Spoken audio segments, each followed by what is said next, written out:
Over the past few years, I have taken many long-distance trips. In 2022, I left my hometown of Cincinnati to start at Arizona State University. Although my family moved here in 2023, I still take multiple flights a year, oftentimes to call soccer matches such as the 2024 Big 12 Women's Tournament in Kansas City, the 2025 FIFA Club World Cup, and recently for USL Championship side Phoenix Rising FC.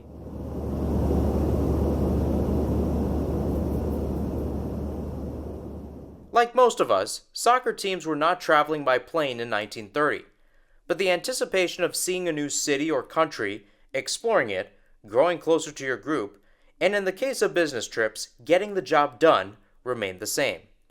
If you listen to episode 1, Soccer's Beginnings, you know Zach Bigalke. I started it actually when I was still an undergrad, coming back in my 30s. Tom McCabe. You're playing the Portuguese team one week, and you're playing the Scottish team, you're playing the German team. One might be a mix. And James Brown. He had only really kicked the ball in town in Scotland and played a bit on grade school teams. They're still with me for this episode, where we'll explore the timeline and broader impact of the United States' most important business trip in their early years, the 1930 FIFA World Cup. Safe to say it was successful, and showed how the Stars and Stripes fared against the world. I'm Mahir Sinhasan, and this is the History of Soccer in the United States, Episode 2, an introduction to the global stage. So let's pick up where we left off in Episode 1. The American Amateur Football Association, also known as the AAFA, was founded, and it had its own tournament called the National Challenge Cup, both of which were spearheaded by Tom Cahill, who, according to McCabe, often gets called the father of American soccer. But Cahill knew that tournaments were not enough to keep soccer play consistent, and so he turned to other sports for inspiration.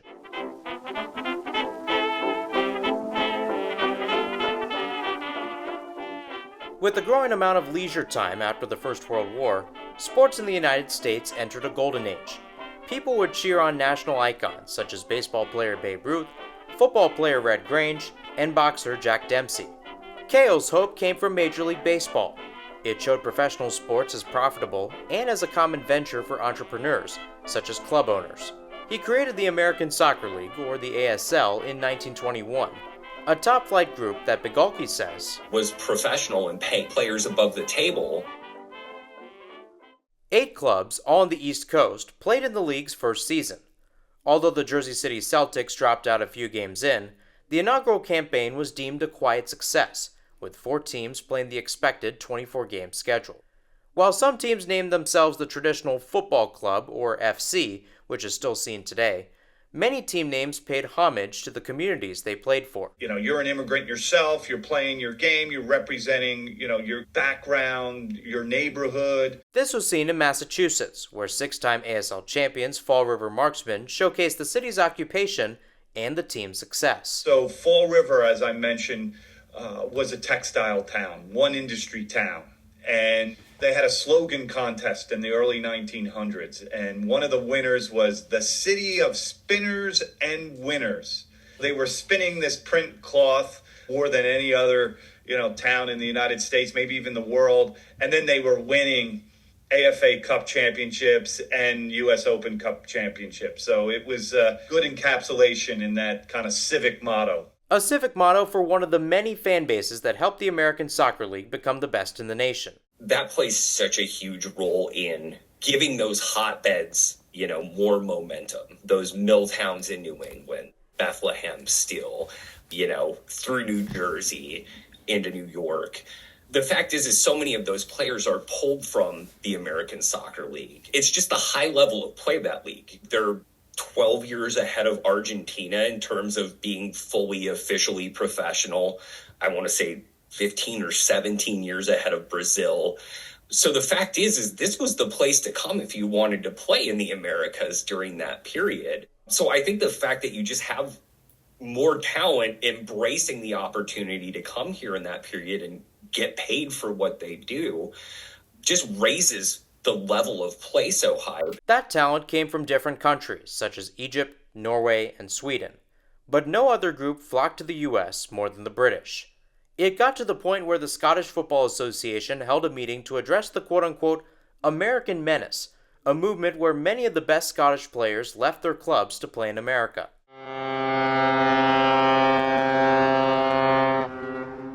Minimal at first, the migration took off in 1925, when the ASL expanded from 8 to 12 teams.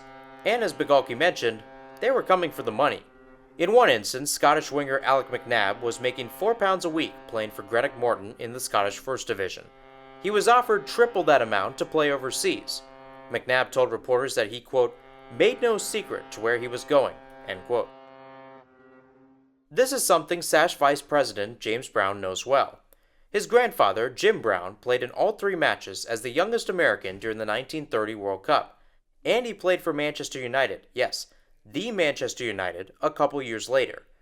But Jim's journey to the United States started across the Atlantic Ocean. He had only really kicked the ball in town in Scotland. That's what all the kids did. So coming over into the U.S., his height, his way of approaching the game from an unstructured point of view, and his speed allowed him to jump on and fill in when he was in Plainfield, New Jersey, working in a metal factory. 18-year-old Jim came across the pond in 1927 to live with his father, and like many Scots, he joined the American Soccer League. After playing 8 games on an amateur contract, he shined with the New York Giants, scoring 11 goals in 17 games. James explained that back then, players did not need full citizenship. They just had to declare their intent in order to make the national team.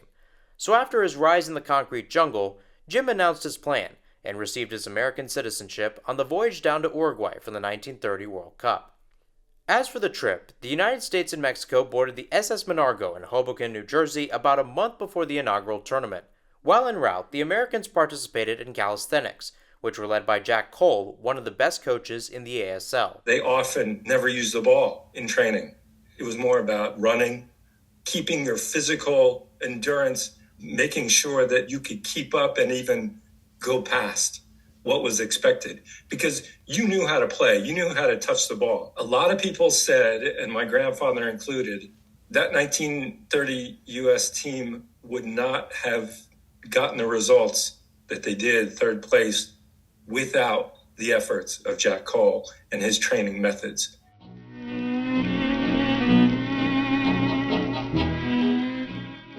Beyond the calisthenics, players engaged in other festivities. There was a big program, like a theatrical program that you see in the book that was given on the Menargo. So it wasn't just, okay, dinner and breakfast and lunch are at these times, but we're going to hold a lot of events. Events that made the once-in-a-lifetime trip special before the ball was kicked. A lot of these players on the U.S. national team never left the United States. That was their first experience on an international, or at least the Americas level. When they got to the host country, the Stars and Stripes took care of business. As the top seed in Group 4, they first beat Belgium 3-0, their first victory at a major soccer tournament. They then picked up another 3-0 win over Paraguay, before losing to Argentina 6-1 in the semifinals. While they did not play a consolation match, they placed 3rd with a better goal differential than Yugoslavia. The 1930 World Cup was impacted by the lack of European nations. The Netherlands, Sweden, Italy, Spain, and Hungary did not send teams after a failed bid by the Italians to host the World Cup. Germany, Austria, Czechoslovakia, and Switzerland also declined invitations, refusing to take the 2-week boat ride. Regardless, the United States proved that they could compete at the global stage. When you look at their previous results in the Olympic Games, no one expected them to do anything. They got destroyed in the 1928 games. They got beaten in 1924. It was great because the U.S. was laying low. All they did was run. On the fields, the French journalist called them the shot putters because of their legs. Of course, there was ball movement, but it was more physical activity. The majority of the team that were on the field were of Scottish origin. So they're speaking Scottish. So people are saying, wait a minute, these people must be, they must be ringers. They must have been hired. How could they do so well? As professionals in the U.S., they were one of the only professional teams at the 1930 World Cup because all the other federations were amateur. The successes in Uruguay showcased the peak of the American Soccer League, bringing players to the United States and creating consistent and domestic high-level competition. This led to them building a community that represented the red, white, and blue. but those successes were short-lived.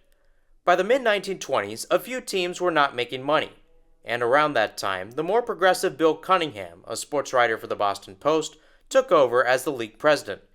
He also took the secretary position, replacing the league's architect, Tom Cahill. Cunningham brought sweeping changes, adding substitutions and judges at the end of the pitch to see if the ball crossed the line. The more questionable decision being adding a penalty box when players yelled at opponents and/or the officials.